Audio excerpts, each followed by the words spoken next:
Descobri que a minha própria família me queria matar. Então, decidi morrer antes que eles me assassinassem. O copo de uísque tremeu na minha mão quando o Marco me estendeu a fotografia. A imagem estava desfocada, tirada de longe, mas reconheci imediatamente as silhuetas. O meu irmão Antônio, a conversar com um homem que nunca tinha visto, trocando um envelope por dinheiro. Tens a certeza de que é ele? Perguntei ao meu amigo detetive privado. Tenho. Viktor Petrov, ex-militar tornado mercenário, especializado em acidentes que não são acidentes. Pousei o copo. As minhas mãos já não tremiam. Uma estranha serenidade invadiu-me. Depois de meses de suspeitas, de olhares fugidios e conversas que paravam a minha chegada, tinha finalmente uma resposta. A minha família queria a minha morte. O que vais fazer? Perguntou-me o Marco.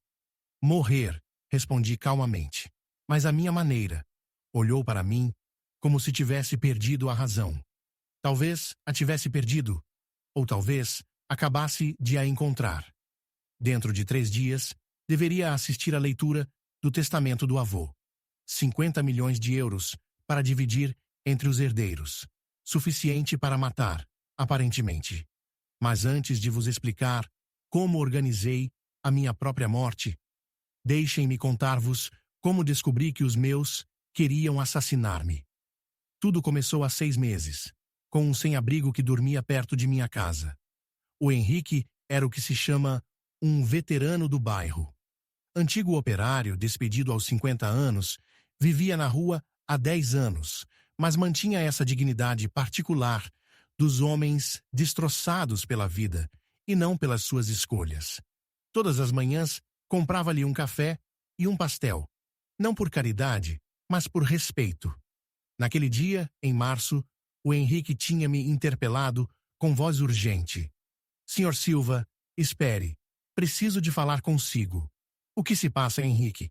Esta noite, ouvi uns tipos a falar de si, perto do seu carro. Diziam que se iam ocupar de si em breve. O meu sangue gelou. Tem a certeza de que falavam de mim? Disseram o tipo do Audi preto, aquele que mora no 15. É si, não é? Agradeci ao Henrique e dei-lhe uma nota de 50 euros. Depois voltei para casa, perturbado, mas ainda não convencido. O Henrique bebia às vezes, e os sem-abrigo, por vezes, desenvolvem teorias conspiratórias. Mas a dúvida instalou-se. Nas semanas seguintes, comecei a observar a minha família de forma diferente. O meu irmão Antônio, sempre com dificuldades financeiras, apesar do trabalho de advogado. Os meus pais, o Manuel e a Rosa, que contavam com a herança do avô para assegurar a velhice. A minha irmã Clara, divorciada com 3 filhos, cheia de dívidas. Todos tinham boas razões para querer a minha parte da herança. Porque eu era, objetivamente, quem menos precisava dela. Aos 42 anos, tinha construído uma empresa de software próspera. Casado com a Sofia há 15 anos, pai da Inês de 14 anos, vivíamos confortavelmente sem depender do dinheiro familiar. Pareces preocupado ultimamente, disse-me a Sofia numa noite de abril. É o trabalho, menti. Como explicar-lhe que suspeitava que a minha família me queria matar? Mas os indícios acumulavam-se. Conversas que cessavam bruscamente à minha chegada. Olhares trocados. O Antônio a fazer perguntas sobre os meus hábitos, os meus trajetos, os meus projetos. O despertar chegou durante o almoço dominical em casa dos meus pais, no início de maio. O avô acabara de morrer e todos esperávamos a leitura do testamento. O ambiente estava tenso. Parece que o João vai herdar a maior parte, disse a Clara, lançando-me um olhar venenoso. Não sabemos, respondi. O avô era imprevisível. Exatamente, murmurou o Antônio. Com a tua situação financeira, podias renunciar à tua parte, pela família. Por que faria isso? Porque nós precisamos, tu nadas em dinheiro. A discussão degenerou. Os meus pais ficaram calados, mas vi nos seus olhos que partilhavam a opinião do Antônio. Nessa noite, ao voltar para casa, notei que o carro puxava ligeiramente para a direita. No dia seguinte, o meu mecânico descobriu que os travões tinham sido manipulados. Sabotagem profissional quase indetetável. Tem inimigos? Perguntou-me. Aparentemente sim, respondi. Foi então que contactei o Marco. O Marco Pereira era meu amigo desde a universidade. Ex-polícia tornado detetive privado, depois de descobrir demasiada corrupção na força, era o homem das situações complicadas. Se a tua família quer mesmo matar-te, disse-me depois de estudar o meu caso, podemos mandá-los prender. Tentativa de homicídio é coisa séria. E se negarem? Se disserem que fui eu que manipulei os travões para os incriminar? O meu irmão é advogado. Vai encontrar falhas. Então o que propões? Apanhá-los em flagrante. Mas para isso, tem de acreditar que conseguiram. A ideia germinou lentamente. Se eu morresse num acidente, eles trair-se-iam, revelariam as suas verdadeiras motivações, as suas conspirações, e eu teria provas da culpabilidade deles. Estás completamente doido, disse o Marco. Encenar a tua própria morte? E se correr mal? Tenho o cúmplice perfeito. O Dr. David Souza era meu amigo de infância e médico urgentista no hospital de Santa Maria. Quando lhe expus o meu plano, recusou primeiro. João, isto é loucura. Queres que falsifique um certificado de óbito? Quero que salves a minha família de se tornarem assassinos e que protejas a minha mulher e filha. Porque era isso o cerne do problema. Se a minha família estava disposta a matar-me por dinheiro, o que fariam a Sofia e a Inês se elas se tornassem obstáculos? O Davi acabou por aceitar. O plano era simples: um acidente de carro numa estrada deserta, uma hospitalização no serviço do David, um coma seguido de um óbito. O Marco documentaria tudo o que se passasse durante a minha morte. E a tua mulher? Perguntou o David. Vais deixá-la acreditar que morreste? Era a parte mais dolorosa do plano. A Sofia e a Inês tinham de acreditar na minha morte para que a sua dor fosse autêntica. Se a minha família tivesse a menor dúvida, tudo desabaria. Elas vão perdoar-me, disse, não totalmente convencido. No dia 15 de junho, estava tudo pronto. Escolhi a estrada de Óbidos, pouco frequentada à noite. O Marco estava posicionado com as suas câmaras. O David esperava no hospital com uma ambulância cúmplice. Às 23h30, pisei o acelerador e mandei o carro contra uma árvore, depois de saltar do veículo em andamento. O impacto foi espetacular. A ambulância chegou em 3 minutos. João Silva, 42 anos, acidente de viação, anunciou o David às enfermeiras. Traumatismo craniano grave, prognóstico reservado. Estava oficialmente entre a vida e a morte. As 48 horas seguintes foram as mais longas da minha vida. Escondido num quarto privado do hospital, maquilhado para parecer um comatoso, estava ligado a aparelhos falsos enquanto o David geria as visitas. A Sofia chegou primeiro, a Inês nos seus braços. Ver a minha filha chorar, pensando que eu estava a morrer, partiu-me o coração. A Sofia segurava a minha mão, falava comigo, suplicava-me que voltasse. Pai, acorda, soluçava a Inês. Por favor, acorda. Quase parei tudo naquele momento. Dizer-lhes a verdade, abraçá-las, esquecer este plano insensato. Mas o David fez-me um sinal discreto. A minha família acabara de chegar. Os meus pais entraram no quarto com caras de circunstância. Disseram as palavras certas, consolaram a Sofia, prometeram estar lá para ela e a Inês. Mas vi os seus olhos. Não havia verdadeira tristeza. Preocupação, sim, mas não pesar. O Antônio chegou 1 hora depois. Beijou a Sofia, pegou a Inês ao colo, fez o irmão enlutado na perfeição. Os médicos são otimistas? Perguntou ao David. É muito grave. As próximas horas serão decisivas. No dia seguinte, o David anunciou que o meu estado se agravara. Edema cerebral, complicações pulmonares. A Sofia não saía do hospital. Foi nessa noite que o Marco gravou a primeira conversa reveladora.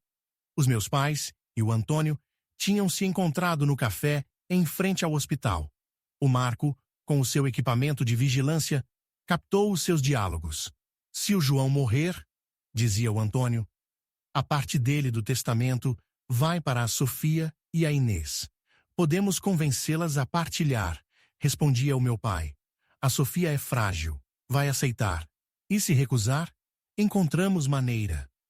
A minha mãe acrescentou. De qualquer forma, o João era demais nesta família, sempre a dar-nos lições com o seu dinheiro. Essas palavras magoaram-me mais que todas as feridas fictícias do meu acidente. No terceiro dia, o David representou o ato final. Convocou a minha família para lhes anunciar que as máquinas iam ser desligadas, que eu ia morrer dentro de 1 hora. A Sofia desabou, a Inês gritava, os meus pais consolavam sem convicção. O Antônio olhava para o relógio. Às 15h17, o David declarou oficialmente a minha morte. As reações foram edificantes. A Sofia e a Inês eram inconsoláveis. Os meus pais pareciam aliviados. O Antônio já calculava. É preciso organizar o funeral rapidamente, disse, e preparar a leitura do testamento. A Sofia esbofeteou-o. O meu marido acabou de morrer e já pensas em dinheiro? Alguém tem de ser prático. Nessa noite, o Marco seguiu o Antônio.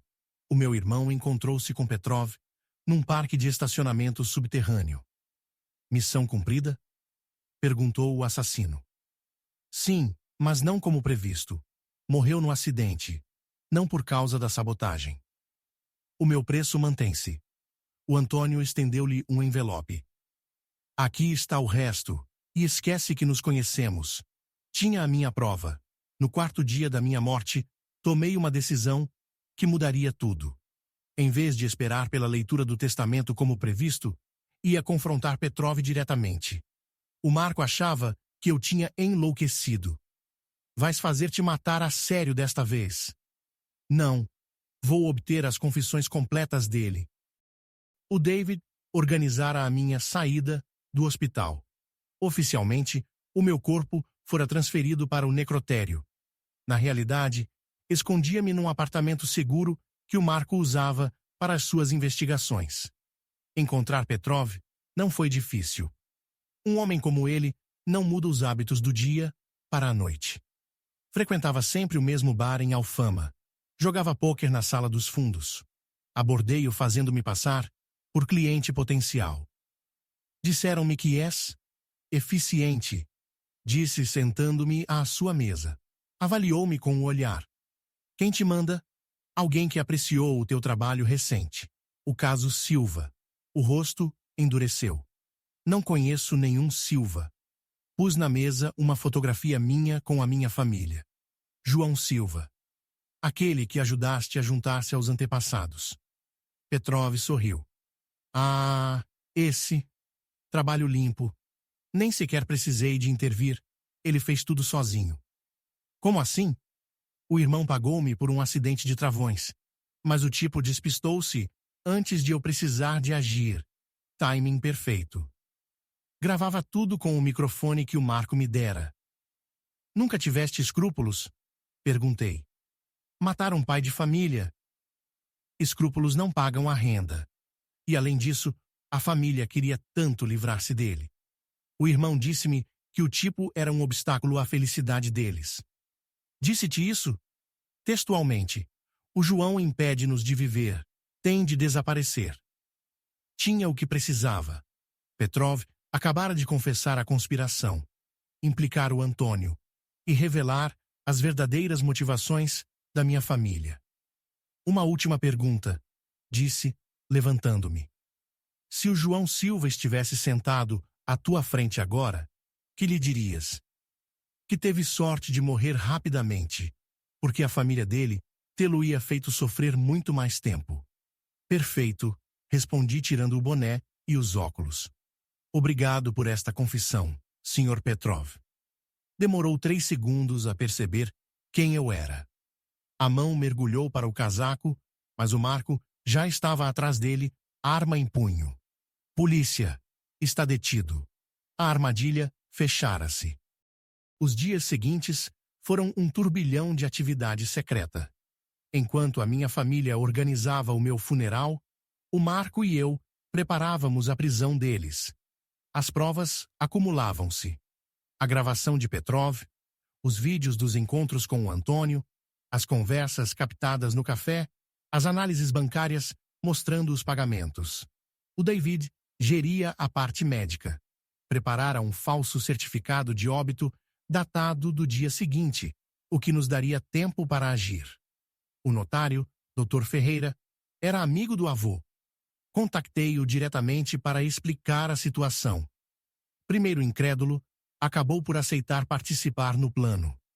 Se a sua família realmente tentou assassiná-lo, disse-me, merece o que os espera. Organizamos uma falsa primeira leitura de testamento, onde Ferreira anunciaria que eu recebia efetivamente a maior parte da herança. Isso confirmaria à minha família que tinham tido razão em fazer-me desaparecer. A Sofia e a Inês estavam no centro das minhas preocupações. Viviam um pesadelo, chorando a minha morte, preparando um funeral que nunca aconteceria. Cada dia de mentira era tortura. O Marco tentara dissuadir-me. Podes contar-lhes a verdade. Elas compreenderiam. Não. Se soubessem que estou vivo, nota-se ia. A minha família tende a acreditar, até ao fim, que desapareci. Na véspera da primeira leitura, escrevi uma carta à Sofia, a explicar tudo. Ela lê-la-ia após as revelações.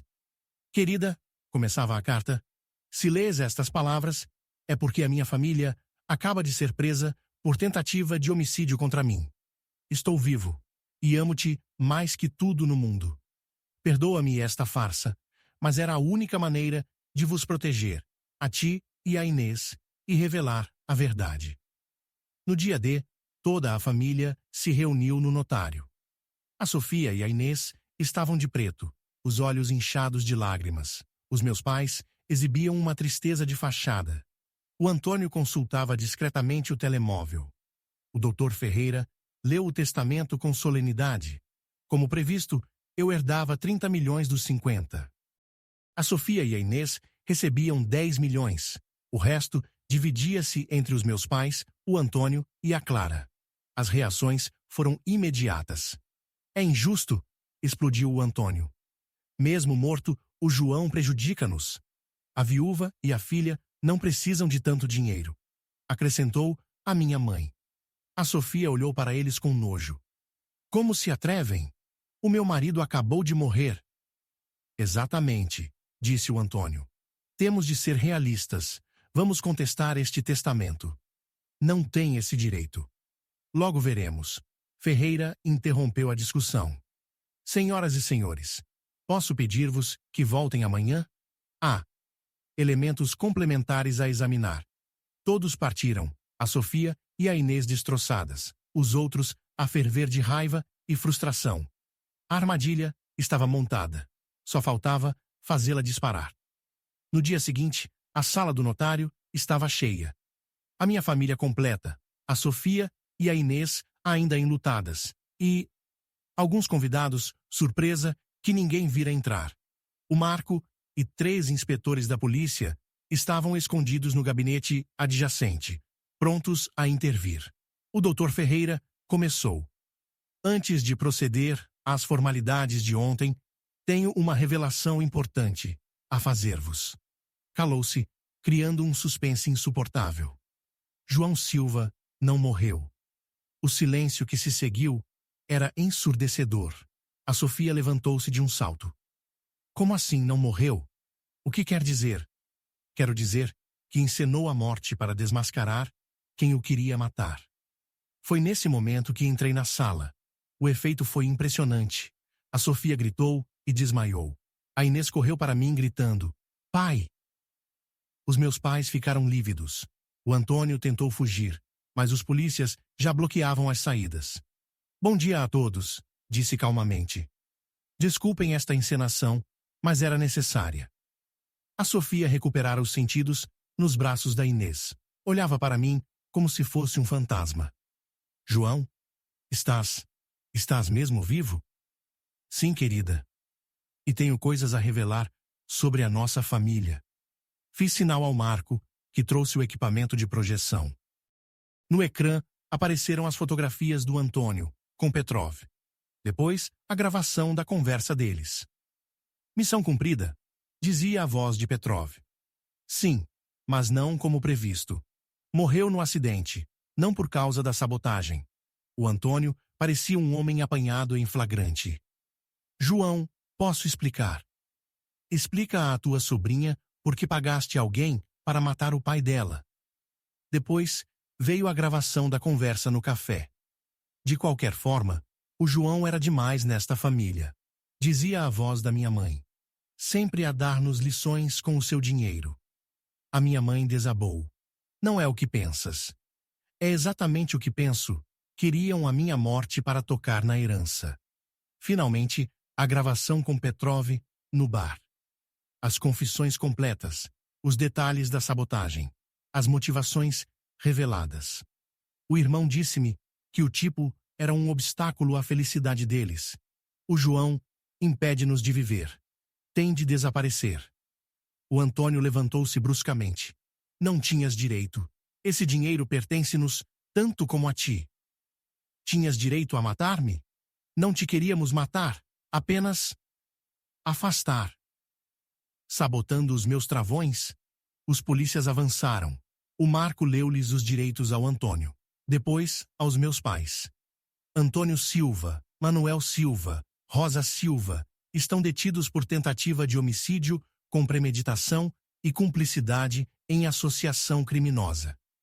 A Inês chorava nos meus braços. A Sofia olhava para mim com uma mistura de alegria, raiva e estupor. Por que não me disseste nada? Murmurava. Por que me terias tentado dissuadir? E por que a vossa dor tinha de ser autêntica? Enquanto levavam a minha família, o Dr. Ferreira abriu um segundo envelope. Resta-me ler-vos o verdadeiro testamento do vosso avô.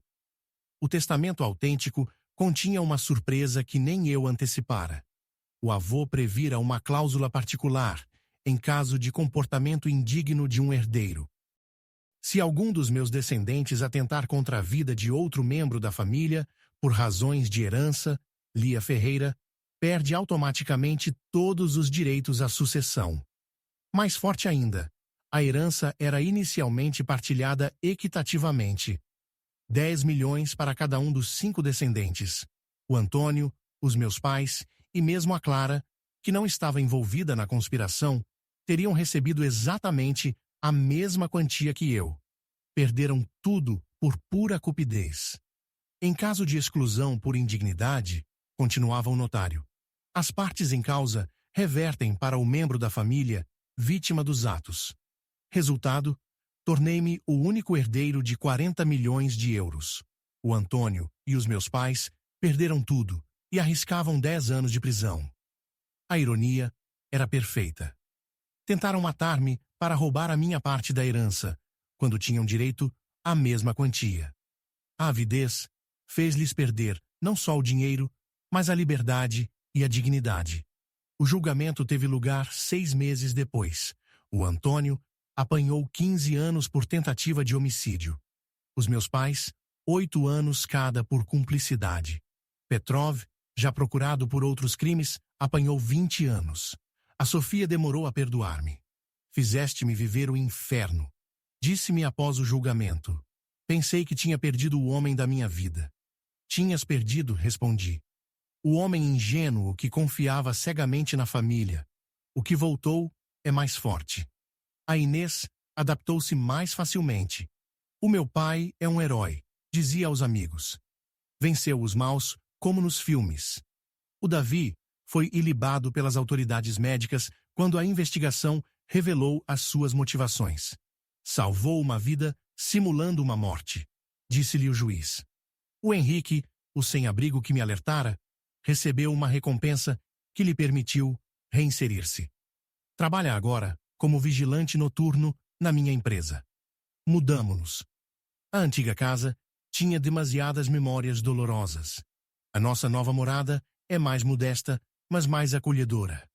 O dinheiro da herança dorme em contas de poupança. Não precisamos dele para ser felizes. A Clara, a única inocente da família, recuperou uma pequena parte da herança que voluntariamente redistribuí.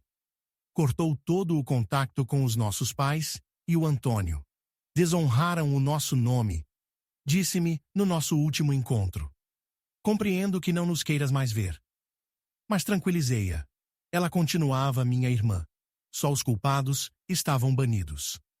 Hoje, 2 anos após a minha ressurreição, vejo a Inês brincar no nosso jardim e a Sofia preparar o jantar. Formamos uma família mais unida, mais autêntica que antes. A provação ensinou-nos que o amor verdadeiro sobrevive a todas as mentiras necessárias. A Sofia compreende agora por que agia assim. A Inês cresceu, amadureceu com esta experiência extraordinária. Os meus pais escrevem-me às vezes da prisão. As cartas falam de remorsos, perdão, amor reencontrado. Não respondo. Certas feridas nunca saram. O Antônio, ele persiste na negação. Na sua última licença de visita, disse-me: destruíste a nossa família por dinheiro. Não, respondi. Vocês destruíram a nossa família por dinheiro. Eu salvei a minha. A verdadeira herança do avô não eram os seus milhões. Era a lição que nos deu. A cupidez revela a verdadeira natureza das pessoas. Só quem respeita a vida e o amor merece ser chamado família. A minha morte fictícia ofereceu-me uma segunda vida, mais verdadeira, mais preciosa, livre das ilusões sobre o amor incondicional da família. Às vezes, é preciso morrer para renascer. Às vezes, é preciso perder a família para a encontrar. Escolhi as pessoas certas para amar. E desta vez, elas amam-me de volta. Sinceramente. A sério.